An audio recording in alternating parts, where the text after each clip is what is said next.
I still remember the smell of her perfume that night, faint lavender and something sweeter underneath. It's strange, isn't it, how scent can outlast trust? Because even now, months later, every time I pass a woman wearing it, my chest tightens. My body remembers what my mind is trying to forget. Her name's Lena. We'd been married for 8 years, not perfect years, but honest ones, or so I thought. We were the kind of couple who left little notes on the fridge, texted love you during lunch breaks, and argued mostly about dishes and bills, never about loyalty. At least not until her business trips started. The first one was in April, just a 3-day marketing conference in Chicago. She'd just gotten promoted, so I didn't question it. I was proud that she was thriving, proud that she trusted me enough to chase her goals. But when she came back, something was off. It wasn't anything obvious. No lipstick stains or secret messages. It was smaller things, the way she paused before saying I missed you, or how she kept her phone face down on the counter. When I hugged her, she didn't melt into me the same way anymore. It was like hugging someone who was halfway somewhere else. I told myself I was overthinking. That work stress was changing her mood, not her heart. But deep down, something had shifted and I could feel it in the silence between us. A few weeks later, she mentioned another trip, this one to San Diego. Just 3 days again, she said, casual, slipping her phone into her pocket. I nodded, smiled, and offered to drop her off at the airport. She hesitated just long enough to make my stomach tight and then said she'd Uber. Flights are early, she said. No need for you to wake up. I didn't sleep much that night anyway. Something about her tone felt rehearsed. I tried to shake it off, but that instinct, that quiet voice that whispers when something's wrong, it wouldn't stop. When she finally left the next morning, I stood by the window, watching her Uber pull away. I told myself, don't be that guy, the paranoid husband who checks her location or snoops through her texts. But love, it messes with logic. You start thinking that protecting your heart means proving your fears wrong. So I did something I'd never done before. I opened her laptop. She'd forgotten to close her email tab, and there it was. A flight confirmation, but not to San Diego, Seattle, 2 tickets, her name and someone named Ethan Cole. My throat went dry. I reread it 3 times, hoping I was missing something. Maybe it was a work partner, a colleague, a group booking, anything.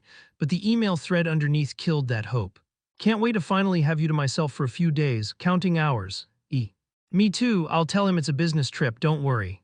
I remember staring at those lines until the letters blurred. I didn't cry, not yet, I just froze. 8 years together, reduced to a few careless words on a screen. I don't know how long I sat there, maybe an hour, maybe more. The clock didn't matter, time had already split in two. The life I thought I had and the one I was suddenly living. For 2 days I kept quiet, pretended everything was normal. I texted her, hope your trip's going well. She replied, busy but good, miss you. I stared at those words, wondering if Ethan was beside her when she typed them. I thought about calling her, confronting her, but part of me needed proof I could see, something undeniable. Because when you've loved someone that deeply, your heart fights for denial like it's oxygen, so I made a choice.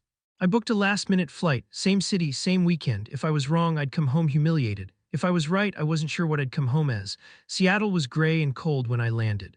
The kind of cold that seeps into your chest. I checked her email again on my phone, found the hotel reservation.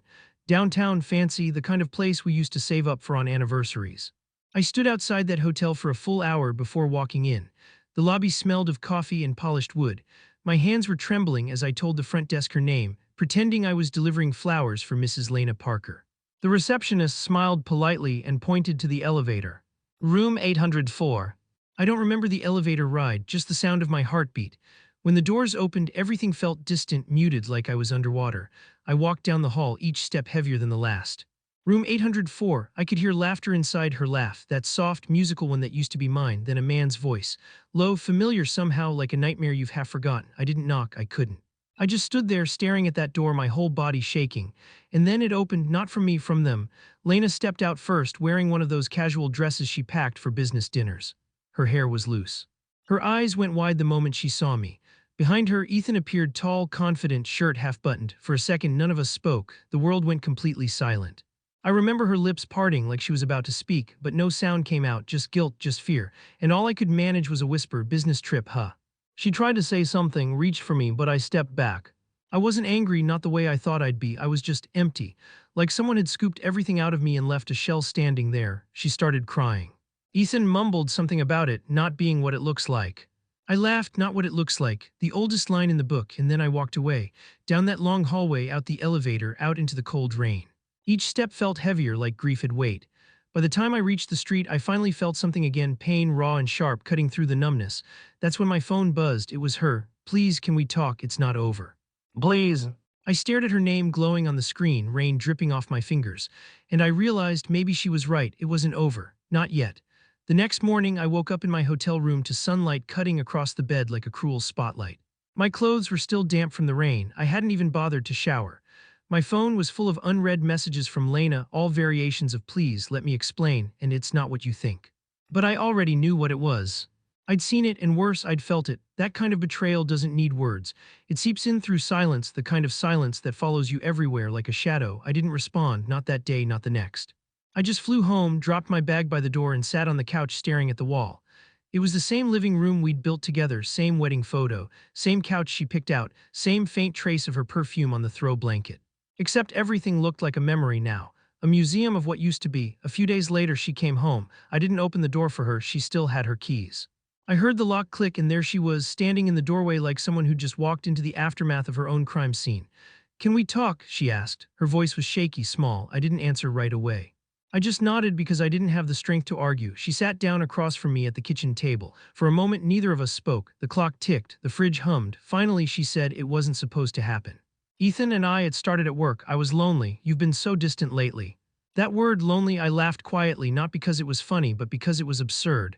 Lonely, you had me, you had everything. You just wanted more. Her eyes filled with tears. I made a mistake, I was confused. Confused, I cut her off. You lied, you planned trips, you bought tickets under both your names. That's not confusion, Lena. That's commitment. She covered her face and started to sob. And I just sat there, not comforting her, not yelling, just watching the woman I loved crumble under the weight of her own choices. She moved out a week later. Said she needed space to think. I didn't fight it, I didn't even ask where she was staying. The first night without her was the hardest. The house was too quiet, too clean.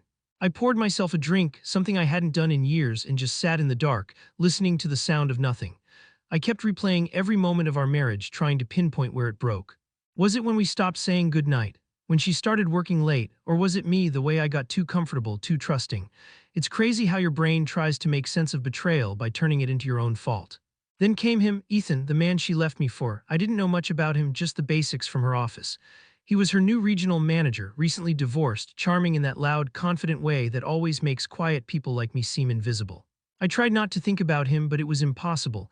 Every time my phone buzzed, my stomach twisted. Every social media scroll felt like a landmine. And then I saw it, a photo. Her Instagram, private for years, suddenly public again. She was at a wine tasting, smiling, hand resting casually on a man's shoulder. Ethan's, her caption read, "Sometimes life takes you where you're meant to be." I swear something in me broke that night. Not anger, not even jealousy, just loss, the kind of loss that doesn't scream, it whispers. It makes you sit quietly in the dark and ask, how did I not see this coming? Days turned into weeks. I went to work, came home, repeated. I avoided mutual friends, deleted old texts, stopped checking social media. But healing isn't a straight line. Some mornings I'd wake up okay, other mornings I'd wake up missing her laugh so much it physically hurt. I started writing in a notebook, just random thoughts, memories, questions I'd never ask her again. It helped in a strange way. I wrote things like, when love turns into habit, does it still count as love? Can forgiveness exist without closure? I didn't know if I was trying to forgive her or myself. One night a friend texted me, saw Lena at the cafe near your office. She didn't look good. I didn't reply, I didn't want updates. But the words lingered, didn't look good. It had been 3 months since she moved out. 3 months of silence, except for the occasional half-hearted check-in text from her. Hope you're doing okay. I think about you sometimes. I never answered. I told myself I was done, that she was gone for good. Until one night she called. I almost didn't pick up. But something, maybe closure, maybe curiosity, made me swipe accept. Her voice was trembling. Ethan left, she said. I didn't say anything. She kept going. He was seeing someone else, someone from our office. I thought what we had was real. I closed my eyes, breathing slowly. The irony of it all stung worse than her confession.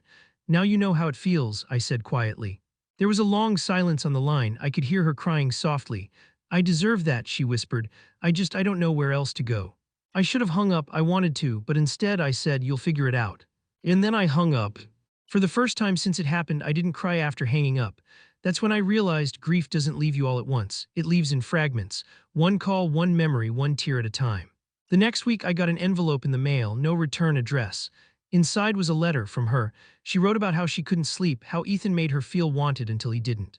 How she'd replayed that hotel hallway in her mind every night since. At the bottom, one line stood out. I finally understand what I did to you. I wish I could take it back. I read that line over and over until the words lost meaning. And that's when it hit me this wasn't an apology. It was a confession, a way for her to unburden herself. And I didn't owe her my forgiveness just because she finally felt pain. Still, part of me missed her. Not her lies, not her choices, just her. The woman who used to steal my fries at dinner, who'd hum songs while brushing her hair, who'd kiss me goodnight even when we were mad. But maybe that woman was gone long before she left. As the days got colder, I started feeling something strange, not hatred, not sorrow, just distance. Like the love we once had was fading into a story I'd tell someone else one day. And maybe that was healing, not forgetting, but learning to remember without breaking. That night I went for a walk. The air was crisp, the sky pale gray. I passed a couple holding hands and smiled, not out of envy, but understanding. Love doesn't always end in flames. Sometimes it just fades quietly, like the last note of a song that once meant everything. Still, as I headed home, I couldn't shake a feeling, a whisper in the back of my mind. Something telling me that my story with Lena wasn't quite finished yet. It was late November when she came back. I remember because the air had that sharp chill that makes every breath feel heavier. I was coming home from work, keys in one hand, grocery bag in the other, when I saw her sitting on the porch steps. Same dark blue coat, same trembling hands, same eyes I used to think could never lie. Lena. She looked up slowly, eyes red, face pale. Hey, she said, her voice barely a whisper. For a moment I didn't move. Part of me thought maybe she was just a ghost my guilt had conjured. But then she stood, unsteady, fragile, and it was real. I didn't know where else to go, she said. I didn't think you'd even open the door. I should have told her to leave. I should have protected whatever scraps of peace I'd managed to rebuild. But instead I sighed, unlocked the door, and said, "Come in, it's cold." She stepped inside like someone walking through a museum of their past. Her eyes lingered on the framed photo of us on the shelf, the one from our 5th anniversary, her smile pressed against my shoulder. She touched it gently. "You still have this?" I didn't answer. I just set the groceries down on the counter and asked, "You want tea?" She nodded quietly. For a few minutes, the only sound was the kettle heating up, that faint hum filling the silence between us. When I finally turned back, she was sitting at the kitchen table, fingers wrapped around her mug even though it wasn't warm yet. Her eyes looked hollow, like the color had drained out of her. "Ethan's gone," she said suddenly. "I figured."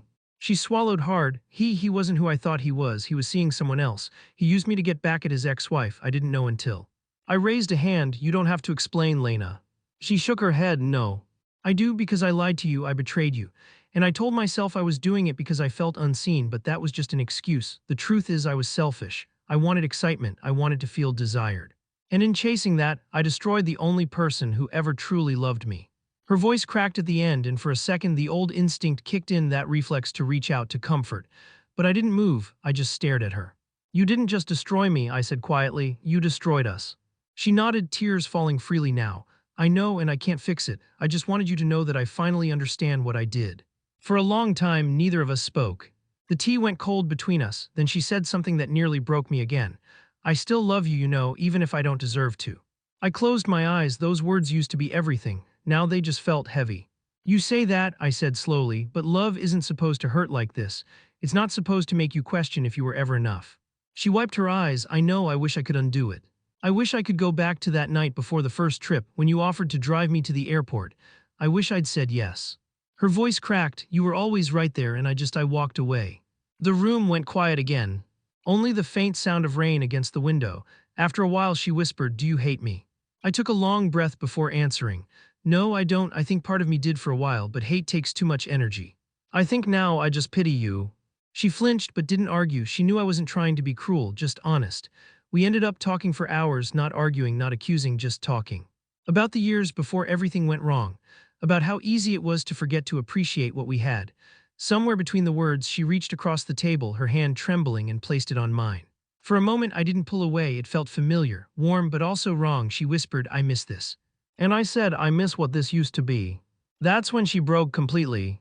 Her shoulders shook, her breath caught, and she whispered, "I don't know where I belong anymore." I stood up, walked around the table, and gently helped her to her feet. For a moment I just held her, not like a husband holding his wife, but like someone holding a broken memory. "You can stay," I said softly, "but just for tonight." She nodded against my chest, crying quietly, and I knew I meant it, just for tonight. That night she slept on the couch. I offered the bed, but she refused. Said she didn't deserve it. I stayed awake in the bedroom, staring at the ceiling, listening to the faint sound of her breathing from the living room.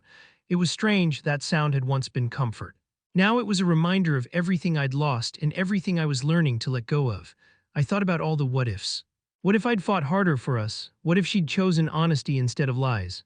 What if love wasn't enough to keep people from breaking it? Somewhere in that haze of thought, I realized something important. I didn't want revenge. I didn't even want her back. I just wanted peace. And for the first time since it all began, I felt close to it. Around 3 a.m., I got up to get some water. I found her still awake, sitting up on the couch, staring out the window at the rain. She looked over her shoulder when she heard me. "Couldn't sleep?" she asked. I shook my head. "You?" She smiled weakly. "Too much noise in my head." I nodded. "Yeah, I know that feeling." For a while, we just stood there in silence, two people connected by a past, separated by choices. Then she whispered, "Thank you for letting me stay, for not slamming the door." I didn't have an answer, so I just said, "Get some rest. Tomorrow we'll figure it out." She nodded, but we both knew there was nothing left to figure out. Tomorrow was going to be goodbye. Morning came quietly. No birds, no sunlight breaking through the blinds, just that soft, gray kind of light that seeps in when the world is still half asleep. For a moment, I forgot everything. I rolled over, half expecting her to be beside me like before.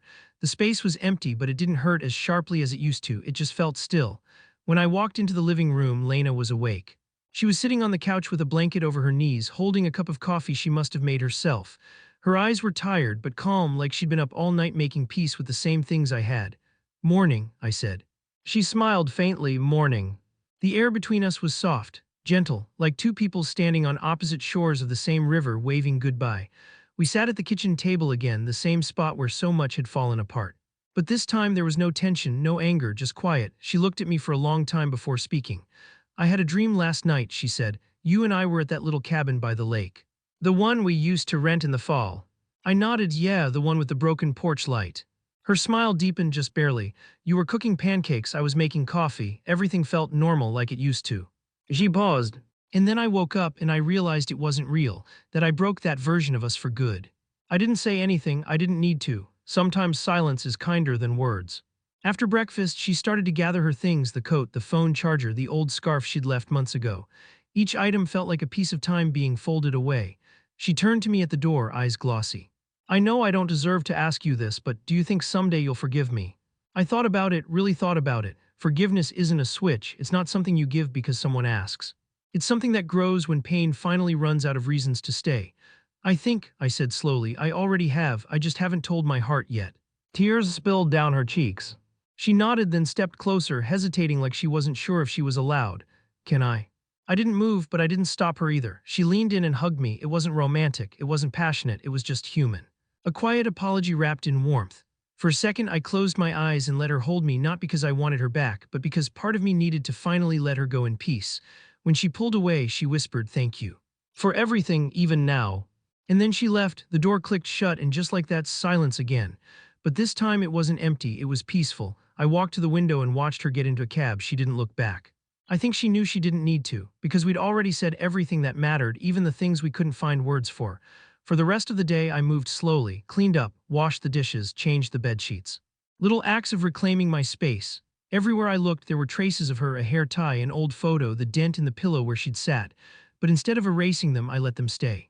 Because maybe healing isn't about removing the past. Maybe it's about learning how to live beside it without bleeding. That evening, I went for a walk. The world felt new somehow, lighter. The wind carried that crisp smell of autumn leaves, and somewhere down the street, a kid was laughing, that pure, echoing kind of laugh that cuts through everything heavy. I found myself smiling. Not because I was happy exactly, but because I could finally feel again. It's strange how peace sneaks up on you, not in grand moments, but in small breaths. When I got home, I sat down at my desk and opened the same notebook I'd been writing in since the night she left. I flipped to a blank page and wrote, "Love isn't about who stays, it's about who teaches you what staying really means." Then I closed the notebook, exhaled, and for the first time, I didn't feel the need to check my phone or wonder where she was. The chapter was closed, the story was over, not with bitterness, not with regret, just quiet gratitude for what we had, for what we lost, and for what I'd learned to live without. As I turned off the lights, I looked around the house one last time. It didn't feel haunted anymore. It felt like mine again, and before I went to bed, I whispered not to her but to the version of me that had been lost in all of it. "You made it." Lost in all of it. "You made it."